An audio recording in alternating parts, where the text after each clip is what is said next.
Hello students आज हम पढ़ेंगे मैक्सिमम पावर ट्रांसफ़र थ्योरम यानी एमपीटी के बारे में। स्टूडेंट्स, इस थ्योरम के दो पार्ट हैं। पहला पार्ट है डीसी वोल्टेज के लिए और दूसरा पार्ट है एसी वोल्टेज के लिए। स्टूडेंट्स, डीसी वोल्टेज के लिए इस थ्योरम का स्टेटमेंट कुछ इस प्रकार से है कि किसी डीसी वोल्टेज से किसी लोड रेजिस्टेंस में उस समय पावर मैक्सिमम ट्रांसफ़र होगी जब लोड रेजिस्टेंस की वैल्यू सोर्स के इंटरनल रेजिस्टेंस के इक्वल हो जाए। स्टूडेंट्स, इस थ्योरम को समझने से पहले हमको रेजिस्टेंस के बारे में जानना होगा और रेजिस्टेंस को समझने से पहले हमको करंट के बारे में जानना होगा। तो आइए स्टूडेंट्स एक बार संक्षिप्त रूप से करंट को जान लेते हैं। स्टूडेंट्स, करंट का मतलब होता है चार्ज के फ्लो होने की रेट। स्टूडेंट्स, इसे I is to delta Q upon delta T द्वारा प्रदर्शित किया जाता है और इसकी यूनिट एम्पियर होती है। स्टूडेंट्स, जब भी किसी मटेरियल में चार्ज कैरियर्स यानी आवेश वाहक प्रवाहित होते हैं तो चार्ज कैरियर के प्रवाह होने से धारा का निर्माण होता है। स्टूडेंट, मान लो कि किसी मटेरियल के किसी क्षेत्रफल से डेल्टा टी समय में डेल्टा क्यू आवेश प्रवाहित होते हैं तो इस मटेरियल से प्रवाहित होने वाली धारा I is to delta Q upon delta T होगी। स्टूडेंट, स्पष्ट है कि जो करंट होती है वो दो चीज़ों पे डिपेंड करती है। पहला डेल्टा क्यू का मतलब चार्ज कैरियर्स की संख्या, आवेश वाहकों की संख्या। यदि किसी मटेरियल में आवेश वाहक ज़्यादा हैं तो उसमें करंट की मात्रा भी ज़्यादा होगी। यदि आवेश वाहक कम है तो उसमें करंट की मात्रा कम होगी। और दूसरा है डेल्टा टी। स्टूडेंट्स, यदि आवेश वाहकों को एक पर्टिकुलर एरिया को क्रॉस करने में ज़्यादा टाइम लगता है तो उस मटेरियल से प्रवाहित होने वाली धारा कम होगी, और यदि टाइम कम लगता है तो उस मटेरियल से प्रवाहित होने वाली धारा ज़्यादा होगी। स्टूडेंट, इस प्रकार किसी भी मटेरियल से इन्फिनिटी करंट यानी अनंत धारा प्रवाहित नहीं हो सकती, क्योंकि स्टूडेंट्स कुछ मटेरियल ऐसे हैं जिसमें चार्ज कैरियर की संख्या कम है, जैसे कि लकड़ी, रबड़, और कुछ मटेरियल ऐसे हैं जिनमें चार्ज कैरियर की संख्या बहुत ज़्यादा है, जैसे कि मेटल्स। स्टूडेंट्स, आपने देखा है कि जब किसी मेटल को गर्म करते हैं तो उसका रेजिस्टेंस बढ़ जाता है। क्यों बढ़ जाता है? क्योंकि स्टूडेंट, जैसे ही मेटल को आप गर्म करते हो तो मेटल के जो लैटिस आयंस होते हैं, जो अणु होते हैं, वो कंपन करना शुरू कर देते हैं, और इस प्रकार से वो कंपन करते हुए ये अणु इलेक्ट्रॉन के मार्ग में बाधा उत्पन्न करते हैं। राइट, इसका मतलब यह है कि इलेक्ट्रॉन जो पहले सीधा मूव कर रहा था अब इन लैटिस आयनों के कंपन करने से टक्कर करके इधर उधर बिखर जाएगा और उसको एक पर्टिकुलर एरिया को क्रॉस करने में ज़्यादा टाइम लगेगा, इसलिए उसका रेजिस्टेंस बढ़ जाता है।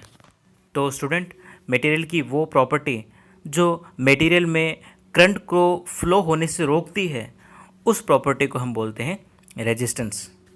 तो स्टूडेंट, इस प्रकार से रेजिस्टेंस दो कारण से उत्पन्न हो सकता है, या तो चार्ज कैरियर कम हो जैसे कि आपने इंसुलेटर में देखा, और या फिर चार्ज कैरियर को किसी पर्टिकुलर एरिया को पार करने में ज़्यादा समय लगता हो, जैसे आपने चालक में देखा कि जब चालक को आप गर्म करते हैं तो चालक के द्वारा एक रेजिस्टेंस शो होता है, यानी चालक का रेजिस्टेंस बढ़ जाता है, वो इसी कारण से होता है। तो स्टूडेंट, जब किसी मटेरियल में करंट फ्लो होता है तो उस मटेरियल में ऊष्मा उत्पन्न होती है, हीट प्रोड्यूस होती है। तो स्टूडेंट, इससे स्पष्ट है कि रेजिस्टेंस वोल्टेज सोर्स की पावर को हीट के रूप में डिसिपेट करता है, यानी ऊष्मा के रूप में क्षय करता है। स्टूडेंट, जब किसी रेजिस्टेंस में करंट फ्लो होती है तो फ्लो होने वाली करंट और रेजिस्टेंस के सिरों के बीच की वोल्टेज, इन दोनों के बीच कोई भी फेज नहीं पाया जाता। स्टूडेंट, पावर फैक्टर रेजिस्टेंस के लिए 1 होता है। स्टूडेंट, इस प्रकार से रेजिस्टेंस पर मिलने वाली पावर को रियल पावर कहते हैं। स्टूडेंट्स, कोई भी मटेरियल चाहे वो मेटल ही क्यों ना हो उसका कुछ ना कुछ रेजिस्टेंस होता है। अब स्टूडेंट्स मान लो कि कोई 2 ओम का वायर है और यदि आप उस वायर में करंट फ्लो कराते हो तो आप करंट फ्लो करा के ओम के नियम की सहायता से उसका रेजिस्टेंस ज्ञात कर सकते हो। अब यदि स्टूडेंट्स उस वायर को यदि हम कुंडली की शेप दे दें, कॉइल की शेप दे दें, तो स्टूडेंट्स उस केस में उसमें बहने वाली करंट यानी फ्लो होने वाली करंट उतनी होगी जितना जब वायर सीधा था उस समय जितनी करंट फ्लो हो रही थी, अभी भी उस कॉइल में उतनी ही करंट फ्लो होगी, यानी कि इसका रेजिस्टेंस चेंज नहीं होता। लेकिन स्टूडेंट्स जब उसी कॉइल को यदि आप किसी एसी सोर्स यानी स्टूडेंट्स घरों में आने वाली जो करंट आती है, जो वोल्टेज आती है, वो एसी के रूप में होती है स्टूडेंट्स, यानी अल्टरनेटिंग करंट।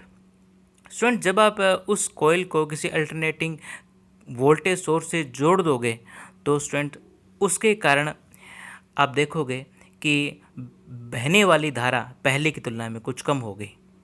तो स्टूडेंट इससे स्पष्ट है कि जब किसी कॉइल को या फिर किसी कैपेसिटर को किसी एसी सोर्स के साथ जोड़ा जाता है तो कॉइल या कैपेसिटर बहने वाली धारा में अवरोध उत्पन्न करके उस धारा का मान कुछ कम कर देते हैं। स्टूडेंट्स इस प्रॉपर्टी को हम बोलते हैं रिएक्टेंस। स्टूडेंट्स इंडक्टर और कैपेसिटर इन दोनों की रिएक्टेंस कॉम्प्लेक्स क्वांटिटी होती है। स्टूडेंट्स इंडक्टर के लिए रिएक्टेंस की वैल्यू दी जाती है आई ओमेगा एल। आई ओयोटो यानी इमेजनरी क्वांटिटी को शो करता है, ओमेगा वोल्टेज सोर्स की फ्रीक्वेंसी और एल इंडक्टर की इंडक्टेंस को शो करता है। स्टूडेंट्स इस रिएक्टेंस की यूनिट ओम होती है। स्टूडेंट्स खास बात होती है कि जैसे आपने देखा कि रेजिस्टेंस में वोल्टेज सोर्स की पावर हीट के रूप में डिसिपेट होती है, लेकिन स्टूडेंट्स इंडक्टर में वोल्टेज सोर्स की पावर मैग्नेटिक फील्ड के रूप में स्टोर हो जाती है, यानी वोल्टेज सोर्स की पावर का किसी भी तरीके से ह्रास नहीं होता, डिसिपेशन नहीं होता, बल्कि मैग्नेटिक फील्ड के रूप में स्टोर हो जाती है। स्टूडेंट्स एक और प्रॉपर्टी है इसके लिए पावर फैक्टर ज़ीरो होता है। तो पावर फैक्टर ज़ीरो होने के कारण ये किसी भी प्रकार की शक्ति का क्षय नहीं करता, यानी कि उसको स्टोर करता है, किसी प्रकार की शक्ति का क्षय नहीं करता। और इसकी एक और प्रॉपर्टी होती है स्टूडेंट्स कि इसमें करंट और वोल्टेज में फेज़ पाया जाता है। स्टूडेंट्स इंडक्टर में करंट वोल्टेज से 90 डिग्री फेज से पीछे रहती है। स्टूडेंट्स अब हम बात करेंगे कैपेसिटिव रिएक्टेंस की। स्टूडेंट जिस प्रकार इंडक्टर करंट की मात्रा को कम कर देता है, ठीक इसी प्रकार से कैपेसिटर भी फ्लो होने वाली करंट की मात्रा को कम कर देता है। स्टूडेंट्स जब किसी एसी वोल्टेज सोर्स को कैपेसिटर से जोड़ा जाता है तो कैपेसिटर के कैपेसिटिव रिएक्टेंस के कारण करंट की मात्रा कम हो जाती है। स्टूडेंट्स कैपेसिटिव रिएक्टेंस भी एक कॉम्प्लेक्स क्वांटिटी होती है जिसकी वैल्यू होती है minus iota upon omega C. Minus iota जैसे मैंने आपको पहले बताया कि एक कॉम्प्लेक्स क्वांटिटी का सिंबल है, और ओमेगा वोल्टेज सोर्स की फ्रीक्वेंसी और सी कैपेसिटर का कैपेसिटेंस। स्टूडेंट्स जिस प्रकार से इंडक्टर में वोल्टेज सोर्स की पावर मैग्नेटिक फील्ड के रूप में स्टोर हो जाती है, कैपेसिटर में वोल्टेज सोर्स की पावर इलेक्ट्रिक फील्ड के रूप में स्टोर हो जाती है। स्टूडेंट्स एक बात और कि इंडक्टर की तरह कैपेसिटर भी किसी भी प्रकार का ऊर्जा क्षय ऊष्मा के रूप में नहीं करता, यानी इसमें जो वोल्टेज सोर्स की ऊर्जा होती है वो इलेक्ट्रिक फील्ड के रूप में स्टोर हो जाती है। स्टूडेंट्स कैपेसिटर में करंट और वोल्टेज के बीच में फेज़ रहता है, यानी करंट वोल्टेज से 90 डिग्री फेज से आगे रहती है। स्टूडेंट्स कैपेसिटर के लिए पावर फैक्टर ज़ीरो होता है, यानी कि वही जैसे हम पहले बात कर चुके हैं, यानी ये सोर्स से किसी भी प्रकार की पावर का ऊष्मा के रूप में क्षय नहीं करता। स्टूडेंट्स जब किसी एसी वोल्टेज सोर्स से रेजिस्टेंस और इंडक्टर या कैपेसिटर या दोनों जुड़े हुए हों तो उस केस में सर्किट का जो रेजिस्टेंस आता है उस रेजिस्टेंस को हम बोलते हैं इम्पीडेंस। स्टूडेंट्स, किसी एसी वोल्टेज सोर्स के साथ किसी कॉइल को जोड़कर जो उसका रेजिस्टेंस ज्ञात किया जाता है वो रेजिस्टेंस उसका रिएक्टेंस नहीं होता बल्कि उसका इम्पीडेंस होता है। स्टूडेंट्स, आप सोच रहे होंगे कि इम्पीडेंस क्यों होता है। स्टूडेंट्स, जो वायर होता है जिससे कॉइल बनी हुई होती है उसका रेजिस्टेंस ज़ीरो नहीं होता, उस वायर का कुछ ना कुछ रेजिस्टेंस होता है और वो रेजिस्टेंस वायर के रिएक्टेंस से मिलकर इम्पीडेंस बना लेता है। आइए स्टूडेंट्स, अब हम रेजिस्टेंस और इम्पीडेंस के बारे में समझे गए कंसेप्ट्स की सहायता से एसी सोर्स के इंटरनल इम्पीडेंस को समझते हैं। स्टूडेंट्स, एसी जनरेटर के द्वारा एसी वोल्टेज प्राप्त होती है और जब इस एसी वोल्टेज को एक्सटर्नल सर्किट से जोड़ दिया जाता है तो सर्किट में एसी करंट फ्लो होती है। अब स्टूडेंट्स, ये एसी करंट जनरेटर की कॉइल से होती हुई फ्लो होती है और जिस कारण से कॉइल के रेजिस्टेंस और रिएक्टेंस के कारण एक विशेष प्रकार का इम्पीडेंस उत्पन्न होता है और इस इम्पीडेंस को हम बोलते हैं internal impedance of AC source. Students, इस इम्पीडेंस में न केवल इंडक्टिव रिएक्टेंस बल्कि कैपेसिटिव रिएक्टेंस भी होता है। स्टूडेंट्स, क्योंकि एसी जनरेटर के द्वारा हमारे घरों तक बिजली ट्रांसमिशन लाइन के माध्यम से होती हुई पहुंचती है और ट्रांसमिशन लाइंस एक दूसरे के पास पास होने के कारण कैपेसिटर की भांति व्यवहार करती है और इस कारण से इम्पीडेंस में कैपेसिटिव रिएक्टेंस भी शामिल हो जाता है। स्टूडेंट्स, इस एमपीटी थ्योरम का दूसरा पार्ट कुछ इस प्रकार से है कि जब कोई एसी सोर्स किसी लोड इम्पीडेंस से जुड़ा हुआ हो तो लोड इम्पीडेंस में एसी सोर्स के द्वारा उस समय मैक्सिमम पावर ट्रांसफ़र होगी जब लोड इम्पीडेंस एसी सोर्स के इंटरनल इम्पीडेंस के कॉम्प्लेक्स कॉन्जुगेट हो। स्टूडेंट्स, कॉम्प्लेक्स कॉन्जुगेट होने का मतलब होता है कि कॉम्प्लेक्स क्वांटिटी का रियल पार्ट तो सेम का सेम रहेगा लेकिन जो इमेजनरी पार्ट है उसका चिन्ह बदल जाएगा। तो स्टूडेंट्स, यदि source impedance R plus iota X हो तो लोड इम्पीडेंस चूँकि एमपीटी थ्योरम के अनुसार कॉम्प्लेक्स कॉन्जुगेट होना चाहिए तो इसमें जो रियल पार्ट है उसका चिन्ह तो सेम रहेगा लेकिन जो इमेजनरी पार्ट है उसका चिन्ह प्लस से बदलकर माइनस हो जाएगा। तो स्टूडेंट, इस प्रकार से load impedance R minus iota X होना चाहिए। तो आइए स्टूडेंट्स, अब हम बैटरी के इंटरनल रेजिस्टेंस के बारे में बात करते हैं। स्टूडेंट्स, बैटरी एक प्रकार का डीसी वोल्टेज सोर्स है। अब स्टूडेंट्स, बैटरी में दो टर्मिनल होते हैं, एक पॉजिटिव टर्मिनल और दूसरा नेगेटिव टर्मिनल।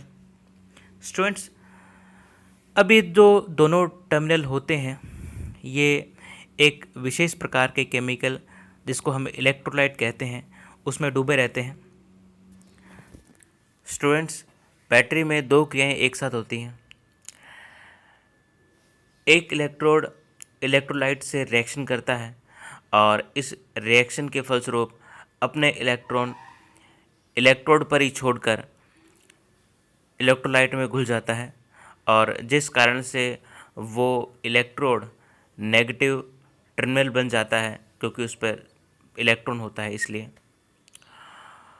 दूसरी प्रक्रिया में जो इलेक्ट्रोलाइट के पॉजिटिव आयंस हैं वो दूसरे इलेक्ट्रोड की तरफ जाते हैं और दूसरे इलेक्ट्रोड से इलेक्ट्रॉन ग्रहण करते हैं और दूसरे इलेक्ट्रोड पर इलेक्ट्रॉन ग्रहण करने के फलस्वरूप इलेक्ट्रॉन की कमी हो जाती है और वो पॉजिटिव टर्मिनल बन जाता है। अब स्टूडेंट्स, जब बैटरी को किसी एक्सटर्नल सर्किट के साथ जोड़ दिया जाता है तो इलेक्ट्रॉन एक्सटर्नल सर्किट के माध्यम से नेगेटिव इलेक्ट्रोड से पॉजिटिव इलेक्ट्रोड की तरफ मूव करते हैं। स्टूडेंट्स, बाहरी परिपथ में करंट बहाने के लिए आवश्यक है कि इलेक्ट्रोलाइट के पॉजिटिव आयंस नेगेटिव इलेक्ट्रोड से पॉजिटिव इलेक्ट्रोड की तरफ लगातार मूव करते रहें। स्टूडेंट्स, जितनी तेज़ गति से ये आयन मूव करेंगे उतने ही ज़्यादा मात्रा में धारा एक्सटर्नल सर्किट में प्राप्त होगी, उतनी ज़्यादा करंट फ्लो होगी। और जितने ज़्यादा ये आयंस एक इलेक्ट्रोड से दूसरे इलेक्ट्रोड की तरफ पहुंचने में टाइम लेंगे, उतनी ही कम धारा एक्सटर्नल सर्किट में फ्लो होगी। स्टूडेंट्स, इलेक्ट्रोलाइट के कारण ये आयंस एक इलेक्ट्रोड से दूसरे इलेक्ट्रोड तक तीव्र गति से नहीं पहुंच पाते, और जिस कारण से एक्सटर्नल सर्किट में इलेक्ट्रॉन तेज़ गति से एक इलेक्ट्रोड से दूसरे इलेक्ट्रोड तक प्रवाहित नहीं हो पाते, और इस कारण से धारा का मान कम हो जाता है।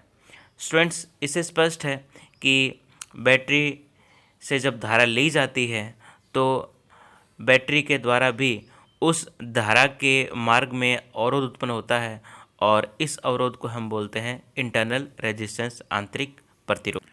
अगर स्टूडेंट्स ये इंटरनल रेजिस्टेंस नहीं होता तो किसी भी बैटरी से इन्फिनिटी करंट ली जा सकती थी। अब स्टूडेंट्स, चूँकि इलेक्ट्रोलाइट में पॉजिटिव आयंस को एक इलेक्ट्रोड से दूसरे इलेक्ट्रोड तक जाने में टाइम लगता है, इसलिए इस रेजिस्टेंस के कारण किसी भी बैटरी से इन्फिनिटी करंट नहीं ली जा सकती।